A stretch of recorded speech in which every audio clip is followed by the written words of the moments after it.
ниятӣ ба муҳоҷирати меҳнатӣ рафтан доред?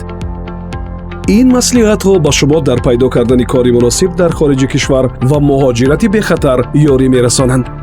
ба ваъдаҳои одамони ношинос дар бораи кори сердаромад дар хориҷи кишвар бовар накунед, зеро хавфи афтодан ба савдои одамон ва гирифтор гаштан ба ғуломии меҳнатӣ ё шаҳвонӣ вуҷуд дорад. барои пайдо кардани кори муносиб дар хориҷи кишвар шумо метавонед ба агентии бо кортаъминкунӣ дар хориҷи Вазорати меҳнат, муҳоҷират ва шуғли аҳолии Тоҷикистон муроҷиат намоед. Агентии мазкур муҳоҷирони меҳнатиро барои кор на танҳо ба Русия, балки ба кишварҳои аврупоӣ, ба Олмон, Британияи Кабир ва Туркия сафарбар менамояд.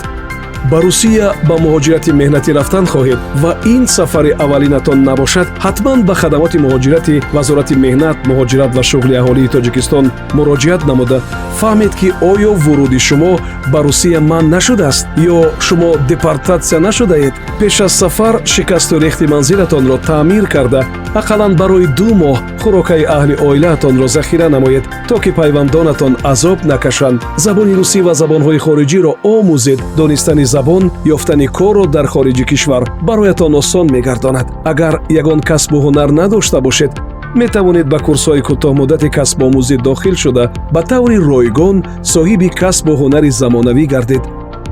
суроғаи ҷойи коратонро дар кишвари дигар ба аҳли оилаатон монда равед, то наздиконатон донанд, ки шумо ба кадом шаҳр меравед. дар фурудгоҳ ба шумо корти муҳоҷиратӣ медиҳанд. мақсади сафаратонро дар ин корт кор, яъне работа қайд кунед.